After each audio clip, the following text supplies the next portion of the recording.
Hey guys, Aaron Cybertron Zane here, and today I am really excited to kick off a brand new series for my YouTube channel called the National Gymquirer. This is basically going to be a talk show series where I take a topic that's relevant to Pokemon VGC and give you guys my thoughts and opinions and break down that topic in 30 minutes or under. It's really meant to be something that's entertaining and hopefully you can learn a thing or two from it.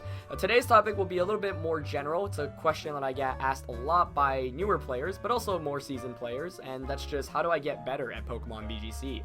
But I really I'm open to like talking about any topics on this series. So other things I'm considering talking about include gameplay related topics such as how to make the right picks in team preview and how to adjust in best of 3. I also want to talk about storylines, so talking about, tournaments that have happened, the best storylines from them, talking about past years in VGC and give you guys some VGC history because I've been playing, I played every format of VGC, talking about specific players, their play styles, their legacies, and then more kind of just random general topics such as the competitive Pokemon circuit and my thoughts on it, how Pokemon players and commentators can do a better job in the roles that they have, how Pokemon compares to other esports, etc. So if any of that sounds interesting to you, then please let me know in the comments and give me any suggestions for what you'd like to see. Also, if you guys really do kind of want to see more of this series, please show your support by leaving a like on this pilot episode so I can get some sense of how many people are interested in content such as this. Like I said, it's going to be really I'm open to covering all kinds of topics, so each episode is probably going to differ from all the other episodes, but that's totally fine with me if you guys are okay with that. And I'm really passionate about a lot of these topics, obviously, and so I think hopefully that can carry through, and if you guys enjoy it and can learn a thing or two from it, then at the end of the day I'm really happy. So the first topic, like I mentioned, is going to be improving in VGC, and once again, if you do enjoy this video, please share support by leaving a like. I would really appreciate it. So I'm basically going to give you guys a bunch of tips on how I personally improve at the game in the past and how I'm constantly still improving at the game. And these are kind of the tips that I typically tell people when people are asking me, like, how do I get better at the game? And I think this is really cool because Pokemon is a game where literally you can become a world caliber player in a season or under. Like, that's not even an exaggeration. If you look at the World Championships every season, there are players in the top cut who literally started competitive play like the same season up. And that's what makes Pokemon so cool. Anyone can beat anyone. The thing that kind of separates the top players from, people who might not be as consistent is that the top players are able to constantly make the right metagame calls. They're able to play really well on tournament day, and they're able to be super consistent, basically. And even a lot of top players, all top players have had bad performances before. So I think that should be motivation to anyone who's interested in getting into VGC. Like, if you just put the time into it and kind of dedicate yourself, in a season you literally could be competing at the World Championships for a title, Alpha World Champion. But even if you're not trying to, become the very best, maybe you just want to top cut a regional or top cut a premier challenge, maybe you just want to beat your friends, I think there's something kind of for everyone that this video has. So yeah, I hope you guys find this helpful, and I'm just going to be kind of breaking down the top tips that I can recommend for you guys. So the first thing that I think is really essential to all competitive Pokemon players, and the best players do this really well, is having a good game sense. And, the metagame changes every year, right? We use new Pokemon and whatnot, but, like, for the most part, a lot of the top performing players still stay on the top, and there's a good reason for that. For me, I define game sense as a bunch of things. The first thing is having knowledge of what your opponent's Pokemon can do. Now, I'm not saying that you should go into every match and be like, okay, this is going to do exactly that, because you guys have seen me battle, and you've seen other top players battle. Like, you go into, a lot of us even go into games, and we're like, wow, I've never seen that Pokemon before, what can it do? But what's important is expecting sets from the more common Pokemon, because Pokemon at the end of the day is an information management game. So if you can go into a game and have some sense of things your opponent can throw at you, then that'll make your decision making a little bit easier. So let's say you don't know exactly what the more common Pokemon do and you want to. I think the best way to learn about this is either watching competitive play or using two really great resources. Trainer Tower is a website that's recently been started to kind of for VGC content, and they actually have the showdown statistics for all the Pokemon that are used in VGC 17, including the most common Pokemon. It breaks down each Pokemon by their most common moves, partners, abilities, etc. So that's really valuable. And then if you want to check the battle spot statistic, 3ds.pokemon -GL has everything as well. It has all the statistics for what's used on Battle Spot. And since Battle Spot and Showdown are the two main ways people practice, it's pretty indicative of what you'll see when you come to a tournament. Now, obviously, a lot of the times you'll run into Pokemon that you have no idea, like you'll run into crazy sets, you'll run into crazy Pokemon. And so the second mark of a really good player is adaptation. I think one bad habit that a lot of players fall into, especially newer players, is they'll lose to something and they'll be like, this is so dumb, I'm better than this strategy would never work. And, you know, even like good players, like I myself fall into that pitfall a lot of the times. But at the end of the day, like, if a strategy that you find unconventional beats you, or you find silly beats you, like, it's still won against you. And so you have to kind of acknowledge that, and you have to respect that fact and learn from it. And it can be really frustrating sometimes. Like, trust me, I've been on the other side before, but I think a lot of people like to discount their opponents and their teams instead of giving it the respect that it deserves and figuring out why exactly they lost to that. So that's an important point. Also, just being able to adapt well. Like, let's say you run into a strategy that you've never seen before. Some players get really flustered by it, and they let that kind of attitude get to them. They're like, oh, this is really dumb, I should have never lost to this, and then they just play the rest of the game really poorly. Other really good players, what they're able to do is a strategy that they haven't expected will come out, but they'll be able to adapt, and you'll be like, okay, that's really cool, but now I know what your set does, and so I'll be able to use that information to make better decisions going on in the future. And I think that's really important. So you know, the main point over here is understanding the metagame, and if you don't, like, yeah, and having some sense of what everything can do. And for the things that you run into that are surprises, being able to adapt there. I think also just playing a lot of games naturally helps because, for example, all the top players have some sense of, you know, exactly how much damage an attack will do. And that's something that might not be as intuitive when you're picking up the game. So just playing games like a lot and using Pokemon and, you know, for example, you'll get some sense of what damage calculations and how much damage one Pokemon will do to another if you just play a lot and you watch a lot. So, I mean, that's always good. And I'll talk a little bit more about how specifically you can practice a little bit more further on. But that's my overall point, like having some sense of what everything can do and adapting when you're against unfamiliar stuff. I think the second point that I really want to address is that in Pokemon, there are two main aspects in winning a battle. The first is how well you play, but the second is also teams. Like, yeah, anyone can beat anyone in Pokemon, but you are limited to your team by your team to some extent. For example, like, if you use a team that doesn't have any ground resists, then you put yourself at a weakness as a disadvantage. And that's kind of a generic statement. Like, I actually have been using a team with no ground resists, but let's say your entire team is one type, then obviously you're limiting yourself because of the attacks that you can use. So a lot of people, I think, feel like focus on like just being a really good player, but don't think that much about the team building aspect. And that's like, you know, we live in a day and age of VGC now where there are a lot of online resources and a lot of places where you can like just get teams and look at what teams top players are using, and that's totally cool.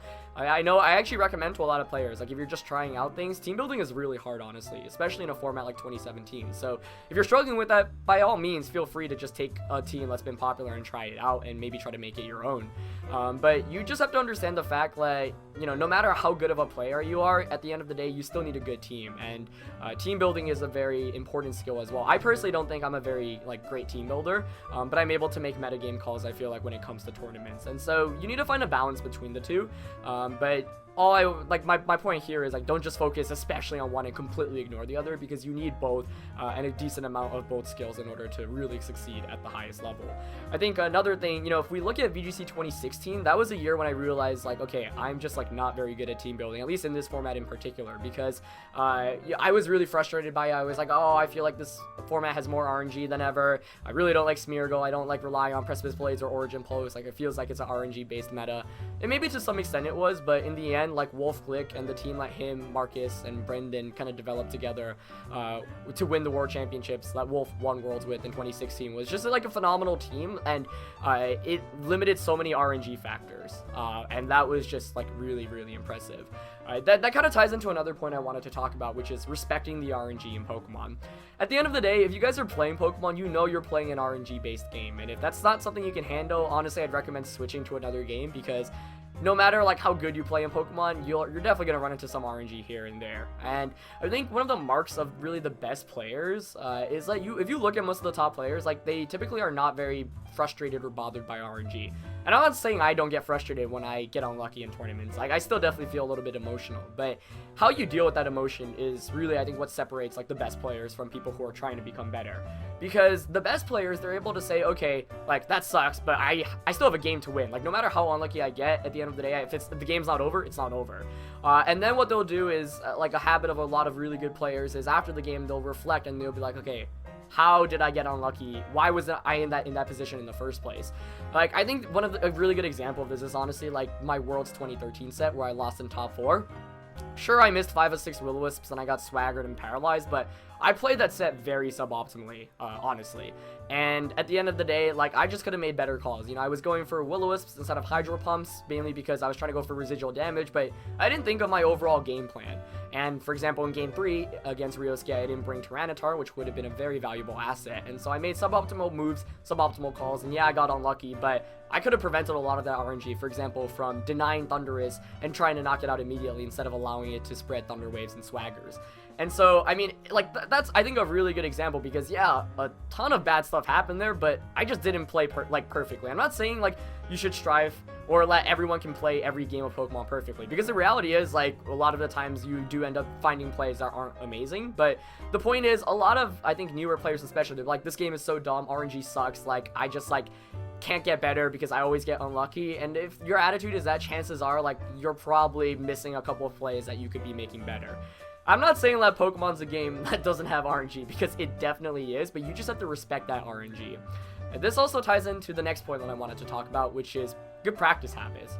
One thing that I see a lot of players do, and I think it's just absolutely frustrating for me to see, is that people will play on Pokemon Showdown and they'll curse their opponents out after they get unlucky. They'll be like, you're such a bad player, you wouldn't have won without that luck, and then, you know, obviously, like, people love to write obscene things as well, and to me, like, it's a little bit upsetting, and so actually when I practice, I mute the chat because I don't want to run into any of that, because when I play, I want to just focus on myself and improving myself. But if you're a player that does that on Showdown, like, I'm telling you, you're not getting any better because of that. And, like, I know it helps people channel their anger sometimes, but you really shouldn't do that. One, because, like, you're preventing yourself from getting better, but two, you're just, like, making someone else's day worse. And, like, Pokemon at the end of the day, it's meant to be something, like, that's fun and that's a hobby. And I don't know, I get really upset when I see people do that and they feel like they have the power to say whatever they want because it's the internet. And I'm telling you, like, that's just not good for practice either, because if you tend to, like, blame the game and your opponents as opposed to focusing on yourself, then you're basically saying, oh, like, I don't need to improve, I'm really good. And that's just, like, everyone can always improve in this game, like, even the best players. And so, like, going into good practice habits, like, it ties both respecting the game and respecting your opponent. And it kind of goes into what I said earlier, where, yeah, you may run into strategies that you think are silly or that you think should never work, but if you lost to it, you lost to it for a reason. And so you really have to be able to understand that and kind of analyze it from there. So, now this kind of ties into practicing, and people often ask me, like, how do I get better? How do I practice? And obviously, playing a lot of games is good. I talked about playing games earlier because it's great for understanding the metagame and understanding what Pokemon can do, but I think a lot of people just play a ton of games and they don't reflect on it at all. And one thing I actually do, especially when it comes to tournaments, is I, like, sit down after a big loss, and I literally just sit down and I write down exactly what I could have done better and why I was put into bad positions. Whether it was, you know, you made the wrong calls in team preview, you brought the wrong Pokemon, you got unlucky, but you could have, you know, remove that chance of luck if you brought the right Pokemon. Or maybe sometimes you literally just lose because of, like, a 1% roll. Like, maybe you lost off a double protect, and if your opponent doesn't get that double protect, you win. And you couldn't have put yourself into a better position. Like, sometimes you do lose just from RNG, and you have to come to terms with that, because it's like, okay, you would probably win that game, and you've played perfectly, or you've played really well. You'd win that game, you know, X% of time. If you're comfortable with that fact, then that's good. But a lot of the times, like most of the times, there's something you could do better. So being able to take the games that you play as practice and really digest them is important, whether it's a win or loss. If it's a win, I'm often asking myself, am I comfortable with that win? Did I get lucky in that win at all? Could I have played better to put myself in a position where I needed RNG? Or did I just play well? If I played well, then I'm like, okay, good job, keep that up. But a lot of the times, there's still small things that I find with my play, even in wins, that I'm not very content about, and I'm trying to constantly improve on that. And losses, let me tell you, losses are the best thing in the world, because with losses, there's so much to learn from. You know, it's same things that goes into wins, but it's like, you know, and I've been talking about this, but when you look at your losses, a couple of things you should ask yourself. Did I pick the right Pokemon? Because a lot of games, often, you put yourself at a major disadvantage right from team preview by bringing the wrong Pokemon. And that's a skill that I'm still working on, especially in 2017, where I feel like I don't bring the right Pokemon, especially in some of the best of 3 sets I've played. So, like, this is something that, like, a lot of these things, like, don't get me wrong, no one's really perfected them, so you just need to constantly try to improve on your abilities on that. So going back, like, team preview, you know, did you make the right calls in team preview? Did you make suboptimal switches? Did you put too many of your eggs in one basket and try really hard for a move that, like, wouldn't pay off very well? You have to consider the risk versus reward of every play in VGC, honestly, and sometimes it really boils down to, like, maybe I just had a really bad team advantage and there was not very much I could do, and if that's the case, then you kind of have to go onto, like, back to the drawing board and consider the teams you're using. But there's so many factors that go into basically the games that you win and you lose. So ultimately, my recommendation, if you're trying to learn from the games that you've won and you've lost, like, keep a notebook, like, write down things that are noticeable, like things that you're doing good and things that you're doing bad, because, you know, sitting down and just playing 30 games on Showdown or 30 games of Battle Spot, sure, you know, you'll win a good amount, you'll lose a good amount, but if you're not, like, actively noting the things that you're doing well and not doing well, then I feel like you're just kind of spending time clicking buttons. And even I do this a lot of the times, and sometimes, you know, if I'm not actively trying to just, like, test the team, I'll just do it to have some fun, because Pokemon's still fun at the end of the day. But I think if you want to actually seek improvement, it's really important to note down the things that you're doing well and the things that you aren't doing well. And obviously, like, this is kind of intuitive, and a lot of people have been doing it, but there's so much great content now for VGC, and I think it's really so helpful to learn from the best players, because when I was getting into VGC, I watched a lot of videos, especially from, like, the Japanese tournaments back when they were more frequently. I would watch, like, Japanese regionals, Japanese nationals, learn from a lot of top players from there, and it just helps so much when you watch high-level play, and you should really, like, focus on trying to understand the plays that the players made.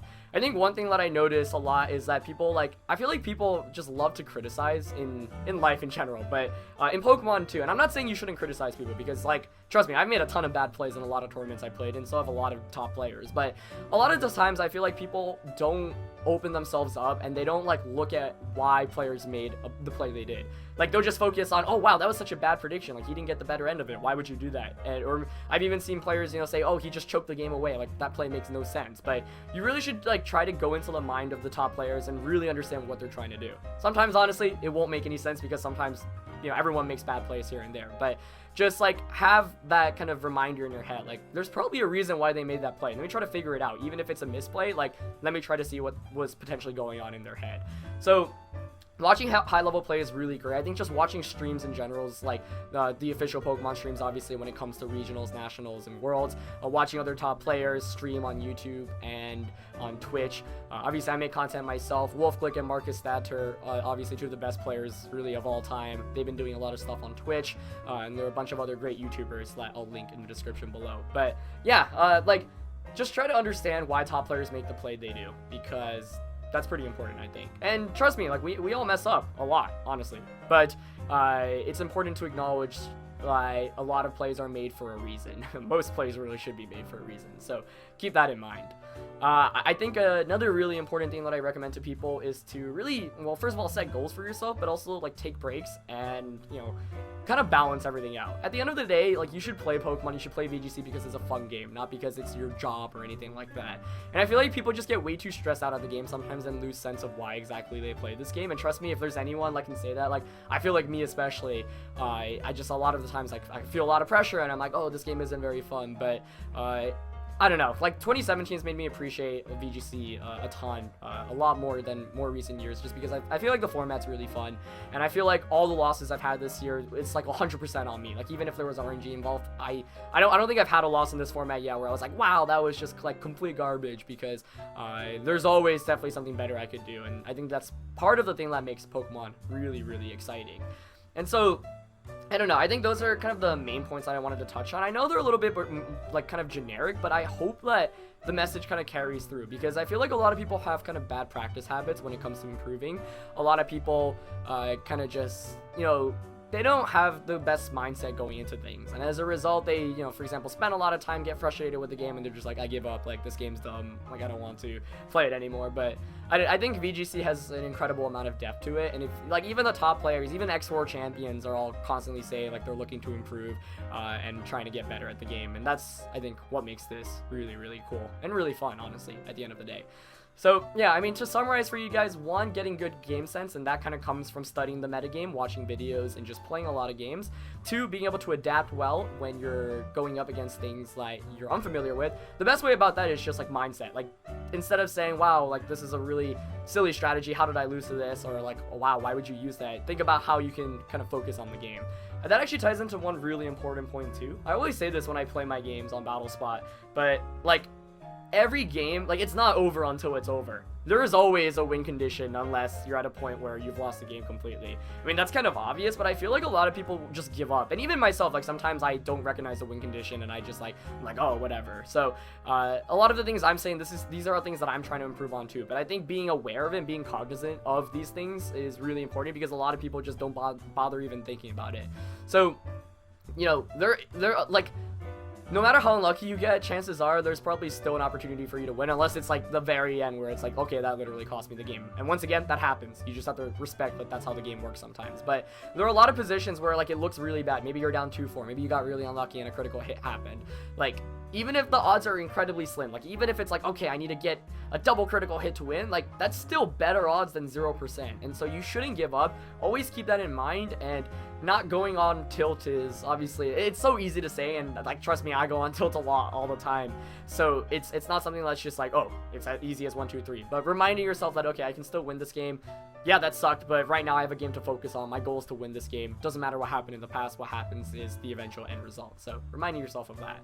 And so going back and kind of summarizing the points, yeah, there's the metagame point, there's adapting, realizing and acknowledging that there's both the team and the player and how well you play, having good practice habits, which means respecting your opponent, respecting the game. Seriously, like if you're a toxic user on Showdown and you feel the need to like curse your opponent out, like just please don't do that, because it's not helping you and it's not helping your opponent either. And I don't know, I personally get very, very upset when I see that, because like, at the end of the day, I really like our community, and everyone wants to play Pokemon to kind of de-stress and have some fun. So don't do that. Watching other high-level players, watching like past tournaments, even if it's a different VGC format, I think like watching past national and world championships is important, because you get to see the teams that players brought. You can see why they worked so well at the tournaments that they did. You can see the best players winning the biggest titles of the games. So yeah, using the resources, I mentioned Trainer Tower and 3DS, you know, the official Global Link site. Those are both really good in terms of helping your game sense. Trainer Tower also publishes a lot of articles nowadays. There's another Japanese site. It's subscription based, so I think you'd have to pay to get some of the content, but there are a lot of team reports on there, and it's called AMAL Game. I'll link that in the description below, but it's AMAL Game. And then finally, like tying it all together, playing games and really learning from each of them, even in tournaments. Like, I think tournaments are really cool because like your first loss in a tournament is like a reality check, and it helps you learn so much from it. I feel like every time I lose in a tournament, I sit down, I focus, and a lot of the times I'm like, wow, okay, I can identify exactly what I did wrong, and that puts me in a better mindset moving on into the future rounds. And finally, yeah, take breaks, take care of yourself, and remember that at the end of the day, this game is meant to be fun. If you're not having fun playing the game, then you should honestly take a break and find something else to do, because I think the worst, and I've been in a lot of these positions where it's like I go on a losing streak and I'm like, oh, this is so dumb, I don't know what's wrong, I can't figure it out, and then I play like a ton more games and they just, most of them end up in losses. Like, you have to honestly know when to step away from the game, because some people just like feel like, oh, if I just keep grinding it out, it'll be okay. But how you approach and your mindset is honestly pretty important. So please remember that, you know, if you're getting frustrated from the game, it's not bad to just take a couple of days off or step away from Showdown, step away from their 3DS and do something else, because I think everyone has really frustrating stretches in this game. Like, every top player you'll ask, they'll be like, yeah, I've had times where I just like considered maybe I'm not a great player, or maybe I don't want to play anymore. But then, you know, they'll take a break, they'll come back, and they'll be like, okay, you know, I'm silly, this game is freaking awesome. So that's pretty much it. I know I've rambled on for a bit, but hopefully I said a thing or two that will resonate with you guys. I think a lot about this is, it's not about perfecting each of the things that I mentioned, but it's about acknowledging that they exist. Because a lot of people, especially a lot of newer players, they don't realize that, you know, like, I feel like there's a lot of things like blocking them mentally from improving, and as a result, they don't really kind of know where to progress, because it's the same bad habits that really catch them up. So yeah, like, at the end of the day, Pokemon is a game that's RNG based, and I can't stress that enough. Like, I know I always say, like, you can put yourself in positions where RNG, like, maybe you can prevent that RNG, but sometimes that's really not the case. Like, sometimes maybe there are games where your opponent got a triple protect and that was the only reason you lost, and like the odds of that are pretty slim. Like, most of the times you'll win that game, but still, like, I think if you ever lose to RNG, like, always assess what you could have done better, whether it was in team preview or not.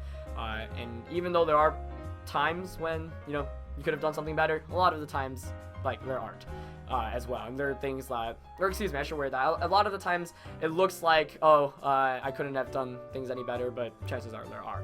So yeah, all in all, like, I think if you look at how players became really good, for example, within the last season or so, or became really good really quickly, it was attitude. Honestly means everything. I think it really boils down to attitude, because Pokemon's a game where anyone can become good. It's not like, you know, you can click buttons really fast and you have great, like, actions per second, like we often see in other, you know, professional esports. And I know mentality is like a buzzword, but I truly believe that for especially newer players, you really have to, like, acknowledge that a lot of these things exist and kind of go from there. So yeah, that's pretty much it. I'm still constantly improving, and I'm constantly looking at my losses, even my wins, which I think is important too, because a lot of people just say, oh, I won the game, that's cool. They don't think about it any further, but a lot of the times it's like, maybe, like, a lot of games that I win, I'm like, I'm not happy about how I won that, because I only barely won, and that's not a comforting feeling. Like, I like to be in positions where I'm, you know, in control of the game all the time, and that's ideal. Obviously, it's not going to happen, but if you can figure out how you can put yourself in those positions, then that definitely helps out a lot as well. So, yep, that's pretty much it. These are the kind of videos that I want to make, and like I said, like, they will talk about really anything. So this one was me kind of just like, here's a topic, here are a bunch of lists and points, and here's how you can improve on the game. But other topics might not be like this at all, so it's really gonna range in terms of content. But hope you guys found this somewhat helpful. I know it was a little bit rambly, so I think I'm gonna try to be a little bit more concise next time and have like a more coherent list, and have like something that's written out so I can kind of bounce through them instead of repeating myself. But hopefully you guys learned a thing or two from this, and I find it enjoyable to talk about this, because people are always asking me, like, how do I get better at VGC? So those are at least some of the tips that I would recommend to you. But yeah, that's going to be it for the first episode of the National Gymquirer. Of course, this is a talk show series where I talk about anything VGC related, so hopefully you guys found this helpful. I think one last thing I want to mention is that, like, a lot of the top players are really nice. Like, pretty much all the top players I know are just incredibly nice people and have social media. So let's say you want to ask your favorite player about a strategy or a spread. I mean, obviously do it respectfully, but a lot of top players are open to answering quick questions to people, and, you know, giving some people some advice. So don't be afraid to reach out to people. Don't bother them, like, too much, obviously, as well. Like, I get spam sometimes in my inboxes, like, especially on my personal social media accounts, and that's a little bit much. But, you know, if you tweet at your favorite players, chances are, like, they'll respond to you if you're nice about it and you don't bother them too much. And so look to actively improve. Find a group of other people to practice with and play with. I didn't really mention this, but I think that's really important too. Having a group of friends that you can team build with and battle with, or just having other people that you can bounce ideas with, is incredibly important. I kind of wish I actually stressed that a little bit earlier on in the video, but I think that's pretty valuable as well. So being able to find a community, because working with other people is just a lot easier than just working on ideas completely by yourself. So yeah, that's pretty much it. Thank you guys so much for watching the first episode of the National Gymquirer, and please leave a like on this video if you found it helpful or enjoyed it. Give me any feedback in the comments below as well, and I'll see you guys next time. Alright, peace.